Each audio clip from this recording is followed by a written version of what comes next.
Alors, on a vu précédemment que le manque de date, le manque de conscience, euh, quelque part, c'est aussi un manque de compréhension du- de l'univers, parce qu'on ne comprend pas que c'est Hachem qui fait vivre toute chose et qui dirige toute chose. C'est-à-dire, en fait, c'est ce qu'on a appelé la conscience de la Hashgacha. Qu'Akadosh Baruch Hu, il est le maître, en fait. C'est lui qui dirige tous les événements. C'est pas simplement que les choses sont déterminées par la nature. Quand il y a ce manque-là de da'at, ça correspond à la nuit, à l'obscurité. Et la dernière chose qu'on avait vue, c'est que l'idée de se lever à Chatzot, au cœur de la nuit, c'est pour briser ce sommeil, c'est pour briser cette- ce manque de conscience et pour retrouver le da'at. Et, et il venait de commencer maintenant un paragraphe sur le fait que, précisément, pour sortir du galout, et du galout premier qui incluait tous les galouillotes, c'est-à-dire le galout Mitzrayim, eh bien Dieu s'est révélé justement, Chatzot Laïla, au milieu de la nuit, cœur de la nuit, parce que c'est au moment de la plus grande obscurité qu'il a brisé cette obscurité et ce sommeil pour dévoiler sa Hashgacha. Et c'est ça qui a créé la Géoula du Mitzrayim. Et du coup, on revient un petit peu tout ça toutes les nuits. Ça veut dire que les autres, Voilà, c'est la le bébé, galoute. il ne sera pas la nuit. Non, parce qu'il a expliqué que c'est le galoute Rishon, mais qui inclut toutes les galouillottes. Parce que Mitzrayim, c'est quelque chose qui est le prototype, en fait, de toutes les galoutes, euh, qui, euh, qui inclut, en fait, toutes les autres galoutes. Toutes les autres galoutes sont que les détails du galoute Mitzrayim qui n'ont pas été terminés, en quelque sorte.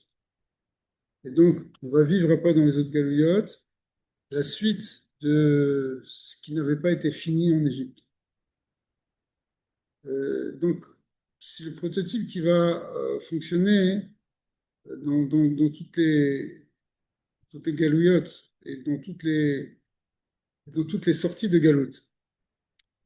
Donc, pour sortir de cet enfermement de la Teva, d'un monde qui est pris par la conscience que purement de la nature, il fallait dévoiler ce principe de liberté, de libération qui est de la Bina, Da'at, de, j'ai vu le 50e porte de la Bina, ça s'appelle le Yovel, c'est le lien de Géoula. Alors, il va continuer un petit peu sur ce sujet. Zebechinat umet kol bechor beretz Mitzrayim. Alors, le verset il nous dit que à Chatzot Laïla, ben, sont morts tous les premiers-nés des Égyptiens. On passe à Hachem, et Dieu est passé, à Bethel Israël, il est passé au-dessus des maisons d'Israël. Et il a sauvé les Bechorot d'Israël. Donc il y a les Bechorot de Mitzrayim qui sont niftar, et au contraire ceux d'Israël qui ont été sauvés. Qu'est-ce que ça représente? Alors il explique la chose suivante. Qui Bechor ou Réchit. Bechor, c'est dire quoi? C'est-à-dire c'est un début, c'est le premier, c'est les prémices. Or, le date lui-même, c'est la prémisse aussi. Pourquoi? Bechinat date, bechinat Réchit date. Parce que tout doit commencer par cette conscience. C'est ça le principe premier par exemple, de la Avodat Hashem. La Avodat Hashem, si on n'a pas conscience que Hashem, il est là, alors qui est-ce qu'on est en train de servir là? On est dans le flou complet. C'est pour ça que la première chose qu'on doit faire au réveil, c'est de dire Modéani, c'est prendre conscience d'Hachem. Et Shiviti Hashem Mitami. Parce que ce date-là, il est le départ de tout. Et nous, chez Ethniyat date, chez la Sitracha, et quand il y a donc eu la fin du Bechor Mitzrayim, qui est au contraire le date de Sitracha, et que le Bechor Israël a été sauvé, c'est-à-dire en fait le date de l'Ashgacha, mais c'est-à-dire que le date de l'Ashgacha, il a soumis, il a soumis, il a soumis ce date de la Sitracha, ouais, qui correspond à la Chokhmat Ateva. והגביר את הדעת של הקדושה בחינת דעת של השגחה. Et il a fait donc dominer le date de la Gdusha, qui est Bechinat Da de l'Ashgacha, chez Bechinat Beni Bechori Israël. Mon fils, Beni Bechori Israël. Et nous, Adat chez l'Emouna Ashgacha, c'est-à-dire la conscience de la Emouna de la Ashgacha, chez Misham, Nimshechim Zera Kodesh Israël, que de là vient en réalité le Israël, on vient de là qu'Israël aime les Ma'alam Yanateva, parce que dans la nature profonde d'Israël, on est en fait au-delà de la Teva.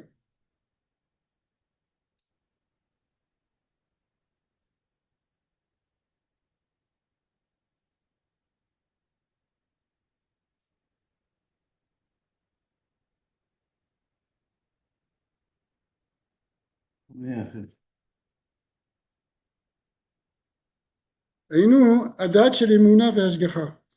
שנמשם לשלזה הקודש, כי ישראל הם נמשלים משם בבחינת הבטנה השמיימה. Comme c'est marqué, הבטנה השמיימה, ça veut dire, regarde vers les cieux, וספור הכוכבים et compte les étoiles. ויאמר לו, כה יהיה זרעך. Hachem, il lui a montré, regarde, il lui a montré à Abraham Avinu que tes enfants seront comme des étoiles. C'est quoi? C'est très connu, Rashi ramène ça. C'est quoi que Hachem il lui a fait sortir de sa tente et il lui a montré les étoiles. Il a dit, tu sais, tes enfants, ils sont comme les étoiles. Il lui a montré les étoiles. Alors Rashi ramène le Midrash qui dit qu'il a monté au-dessus de la voûte céleste, au-dessus des étoiles, c'est-à-dire que au-delà du déterminisme astral et donc du déterminisme de la nature. Donc ça veut dire que le peuple d'Israël, il vient de quelque chose qui est le Ma'alanateva, qui, Alpi Ateva, qui fit Ma'arechet Hashemeim, Loya Avram Avinu Alav Hashem Raoud, parce que d'après la nature, les lois de la Teva, eh ben, il ne pouvait pas, ni lui, ni Sarah d'ailleurs, pouvaient enfanter. Et pourtant, Akadosh Baruch Hu les a élevés au-dessus justement des lois de la nature pour leur montrer que c'est lui qui dirige et qu'il n'y a pas de limite. רק על ידי שאמר לו השם יתברך, צא מהסתנגינות שלך, il a dit sors de ton déterminisme astral, de ton astrologie, והגביהו למעלה מן השמיים, il a élevé au-dessus des cieux, היינו למעלה מן הטבע, donc au-dessus de la nature. Donc la nature profonde du clan d'Israël, il vient de quelque chose qui est des מעלה מן הטבע. Elle disait Zachal Eolid, et parce que il a élevé au-dessus de la Teva, il a mérité de naître, d'enfanter. Ça veut dire qu'en fait, l'enfantement, ici, il représente le fait que tout le clan d'Israël qui vient de là, il est les Malamina Teva. Et parce qu'effectivement, qu'est-ce qu'il lui a dit? Eh bien, ta descendance aussi, elle sera comme ça, quelque chose qui vient d'au-dessus du ciel. Nimsha, c'est Zera Israël, Nimshachim, Shorsham, Ibechinat, les Malamina Teva. Donc le shoresh même de la nature d'Israël, c'est quelque chose qui est les Malamina Teva. Ouais, c'est très très beau. Ça veut dire, c'est dans notre nature. Le clan d'Israël, il ne fonctionne pas selon les lois du monde. On voit bien. Même, on ramène toujours cette histoire d'un historien russe de l'époque communiste qui a fait toute une analyse, toute une étude, une recherche pour le gouvernement communiste, pour le parti, pour comprendre l'histoire d'Israël. Et il a dit, on ne peut pas l'expliquer selon les lois de la nature. On ne peut pas expliquer selon les lois de la sociologie, selon les lois la démographie, tout ça. On ne peut pas comprendre comment le cas d'Israël il est encore vivant. Parce que, en fait, si la réponse elle est là, c'est parce que des Etsem, on vient d'une bracha qui nous a mis au-dessus des cieux. נמצא שזרע ישראל נמשכים בשורשם בבחינת למעלה מן הטבע, וזה בחינת בכורי ישראל שהציל השם יתברך. C'est ça que ça veut dire ici, que Dieu il a sauvé les premiers-nés d'Israël. Ve'emit bechorim Israël bechatzot laila, et qu'il a tué, au contraire, les premiers-nés des Égyptiens à Chatzot, à minuit. L'achnia, les shaber, les vatel, la date, chez Chokhmat Hateva, ça représentait cette idée pour briser ce date de Chokhmat Hateva, de penser qu'on est limité par la nature.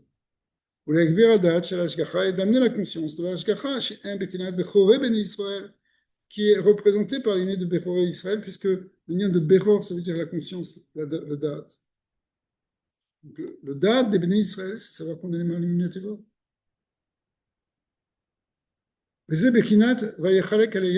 Quand Lot a été prisonnier, Lot c'était le neveu d'Abraham Avinu, il a été fait prisonnier, bon, il était pris dans la guerre entre 4 rois et 5 rois. Comme il habitait à Sodome, il a été fait prisonnier avec le roi de Sodome et les 5 rois qui ont été vaincus. Abraham Avinu, il est parti pour les sauver, pour sauver Lot. Alors, le passage qui nous dit, de manière assez intéressante, il nous dit, il a partagé la nuit. C'est-à-dire qu'en fait, le chat là-bas, c'est qu'il est parti au milieu de la nuit. Ouais. Mais les Chachamim ont fait, ont compris que, ils ont compris par exemple aussi que la nuit s'est coupée en deux pour lui. Mais ici, euh, voilà comment vraiment Rabbi Nathan va l'expliquer. Il dit, bon, ça a été dit au moment où Avram Avinu Be'ed Sheradaf et Amelachim, lorsqu'il a poursuivi les rois, qu'Avram Gila Ashgachato Yidbarach Ba'elam. Alors, comment ça fonctionne? Qui c'est qui, d'une certaine manière, le premier a dévoilé le fait que tout est Ashgacha et que c'est Hachem qui dirige le monde, contrairement au reste de l'humanité qui pensait que tout le monde était, enfin, pensait que tout dépendait de la nature et des astres.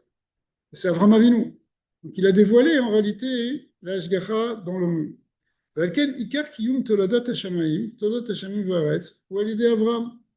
D'une certaine manière, l'engendrement des cieux et de la terre, puisque ça vient en fait d'Hachem, eh bien, c'est comme si on le fait dépendre d'Avraham Avinu. Comme c'est marqué, les toldot hashamayim va'aretz be'ibaram, al tikre be'ibaram et la be'avraham. C'est-à-dire que ça, c'est marqué, c'est un passage qui est marqué dans Parashat Bereshit. Et les toldot hashamayim va'aretz be'ibaram. Avraham Avinu n'était pas né encore. Mais Ramim, c'est un midrash très connu, ils font, c'est marqué aussi dans le Zohar, ils font ce drash. C'est marqué, voici l'engendrement des cieux et de la terre lorsqu'ils ont été créés, Be'i Baram. Ramim disent Be'i Baram, eh bien, c'est presque les mêmes, enfin, c'est pas que c'est presque les mêmes lettres, ce sont les mêmes lettres, mais dans un ordre un petit peu différent, de Be'avram, c'est une tmoura. Le E qui était dans Be'i Baram prend la place du Aleph et le Aleph il prend la place du E, ça donne Be'avram. Voilà, une version de ces deux lettres. Donc, c'est-à-dire quoi? C'est comme si les maîtres voulaient nous dire que si le monde a une tolada, a un futur, a un avenir, la tolada, ça veut dire c'est les descendants, ça veut dire il y a une durée, il y a une continuité de génération en génération. C'est-à-dire si le monde s'est poursuivi, c'est grâce à Abraham. Parce que un monde qui serait complètement scellé et fermé par la conscience purement de la nature, il amène au tohu-vabo, il amène au chaos. On l'a vu justement dans toutes ces premières générations où il n'y avait que l'idolâtrie, c'était un monde de chaos. Aussi bien les générations qui ont amené au déluge, comme les générations qui ont amené à la destruction de la tour de Babel. Ramim appelle ça Alpaïm To, 2000 ans de chaos. Jusqu'à ce qu'Avram Avinu vienne, il montre qu'il y a un maître du monde, Eshbalabayit Babira, Eshbalabira, il y a un maître de la cité et qui dirige cette cité par l'Ashgacha. Et là, le monde peut trouver un avenir, trouver un espoir qui va être pour nous l'espoir messianique, qui fait que le monde va aller vers quelque chose où Dieu va se révéler de plus en plus. C'est ça l'idée. Et qui a amené ça? C'est Abraham. C'est pour ça que le Midrash, il fait dépendre l'avenir de la création de Abraham. Et les Toldot Hashem Vares Beibaram, Be'Abraham, qui ou Gilaj Gachato. Pourquoi? Parce qu'il a montré que c'est Dieu qui dirige le monde. Il a dévoilé ça. Ishgacha. Sheikar Kiyum Olam, et le monde, il dépend de cet Ashgacha. Parce que sans Ashgacha, le monde tout seul, il va à sa perte. Vous savez, tout dans la nature a une force de qu'il coule. Abraham il explique ça aussi. ce qu'on appelle le tohu vabohu, ça vient d'une force de kilkul. Kilkul, ça veut dire les calquels, ça veut dire endommager. Mais Hachem, il a prévu aussi des forces de tikkun, d'arrangement, de réparation. Le tikkun, il vient grâce à la Torah. La Torah, hein, c'est le tikkun du monde. Après les Alpaïm Tohu, après 2000 ans de Tohu, viennent Alpaïm Torah. 2000 ans de Torah, parce que la Torah, hein, c'est ce qui va nous révéler et nous faire comprendre la Hashgacha d'Hachem. La Hashgacha d'Hachem, elle arrange les choses, elle répare.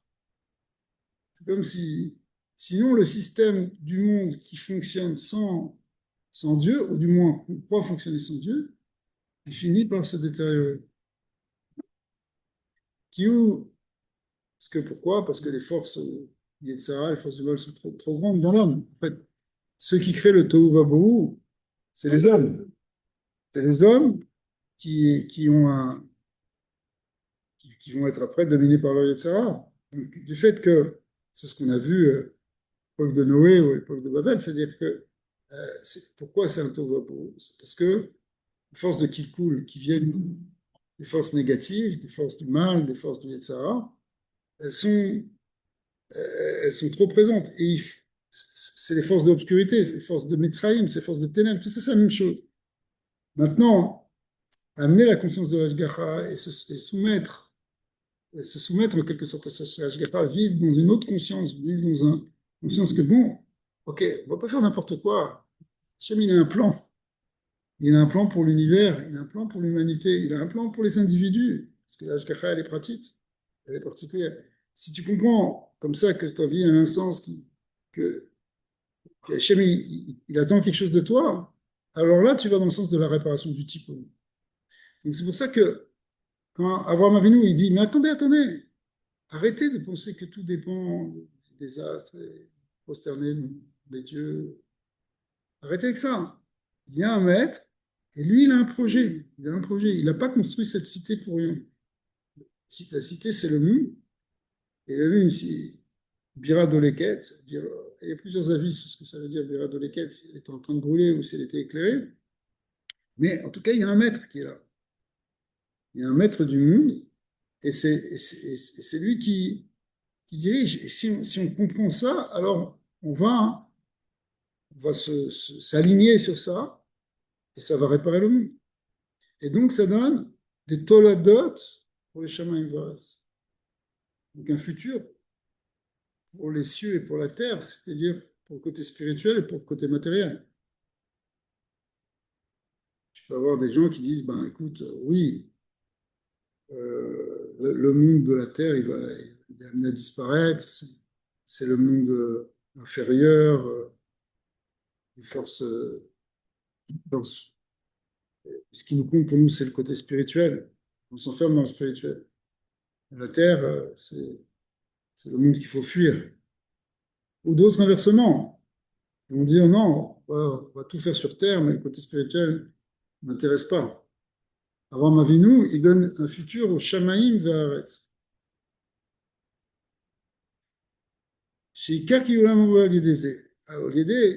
Le fait de dévoiler ce date de l'Ashgacha. Donc, le passage qui nous dit Vayachalek et Alayla, il a partagé la nuit pour poursuivre les ennemis. Eh bien, effectivement, revenons au sens de qu'est-ce que ça veut dire séparer la nuit. Nous, les Shaber et Alayla, ça veut dire casser la nuit. C'est-à-dire casser l'obscurité, ces ténèbres qui empêchent la conscience de l'Ashgacha. Chez Zé Bechinat, Bitula Teva, ça correspond à l'annulation de la nature, ou ton aliénation de la nature, c'est l'annulation de la croyance que tout dépend de la nature. Bechinat Kimat Chatzot, et on a vu, ça correspond au fait de se lever à Chatzot, donc c'est pour ça qu'il a partagé la nuit en deux, c'est l'idée de Chatzot. Ve'az Yichnia et Arbaim Melachim, et Arba Melachim, il a soumis donc les quatre rois guerre, Shem Bechinat Arba Malchuyot Kemuva, mais Rabbi Nachman il a expliqué que ces quatre rois représentent en même temps les quatre forces de Galout, les quatre royaumes dans lesquels on a été exilés. Ces quatre royaumes, il s'est battu contre quatre rois et il dit c'est les Arba Galouyot. Ces Arba Galouyot en Kabbalah correspondent à ce qui voile les 4 lettres du Shem Yud-Kei. Donc, qui voile la Hashgacha. D'accord, c'est la même chose. Donc, c'est pour ça qu'il s'est battu contre ces 4 rois, pour soumettre ces quatre forces de Galout. ועל כן על ידי שפגם במה שאמר במה עדה כי ירשנה נגזר על ידי זה הגלות. Bon, il y a un problème, je comprends.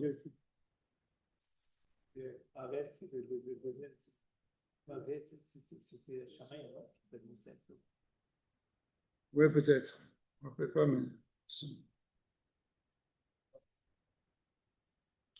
Alors, il a dit, quand Hachem lui a montré, justement, il a fait cette promesse auprès de Ben Avetarim, il lui a annoncé la première chose qu'il aurait une descendance, comme on l'a vu au-dessus, il lui a dit Abedna Shamaima, Eswa Kochavim, Vayomerlo Ko Yezacha.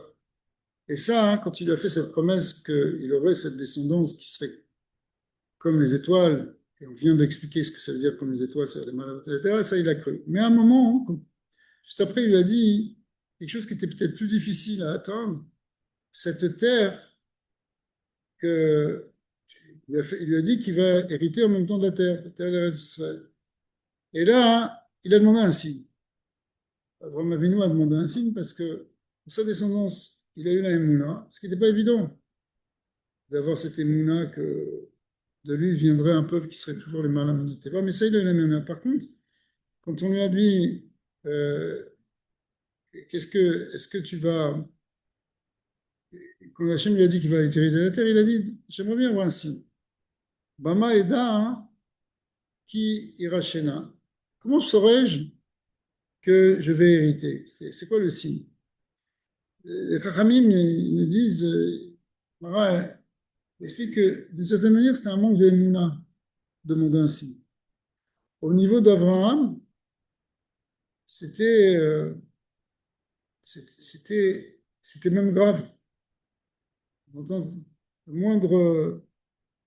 moindre question, des fois, nous, déjà dans notre vie personnelle, des fois, tu vas voir un tzaddik, tu donnes une bracha, et toi, tu dis, ah ouais, mais c'est sûr que ça va marcher, comment je vais savoir?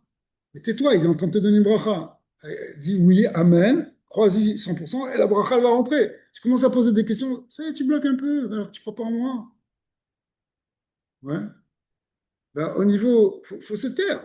Tu as dit qui t'a dit ça. Si tu crois 100%, ça va marcher. Si tu commences à poser des questions, bah, tu bloques. Eh bien, au niveau d'Abraham Avinu, en quelque sorte, c'est ça un petit peu ce qui s'est passé. C'est-à-dire le fait qu'il a posé une question, tais-toi. Il n'aurait pas dû poser la question. Bon, ça, c'est un avis dans la Gemara, et qui dit que c'est à cause de ça que sa descendance a été en galoute. Il n'a pas complètement cru que Hachem pouvait amener cette descendance justement sur Eretz Israël, qui est une terre très spéciale, où il y a les yeux d'Hachem, qui n'est pas dirigée par un malach, mais qui est dirigée directement par la Shekhinah. Il n'avait pas, ça, il n'a pas complètement cru.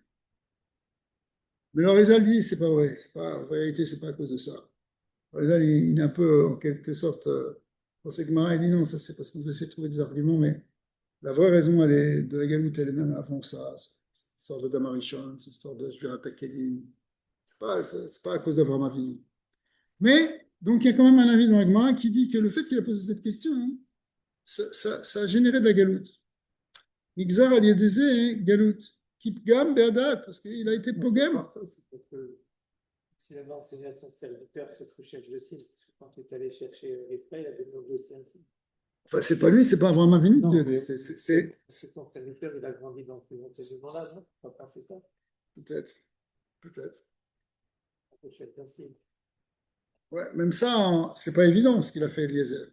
Demander des signes comme ça, c'est une discussion. Est-ce qu'on a le droit de demander des choses comme ça à Hachem? Forcé. Normalement, les Juifs ne demandent pas de signes et n'ont pas besoin de simanim. Dans certains cas exceptionnels, il y a un lien, par exemple, d'interroger un enfant, quel pasouk il est en train de dire, mais pour savoir, avoir une communication avec Hachem. Mais c'est pas forcer Hachem des signes. Si je vois ça, alors ça va être comme ça. C'est pas évident.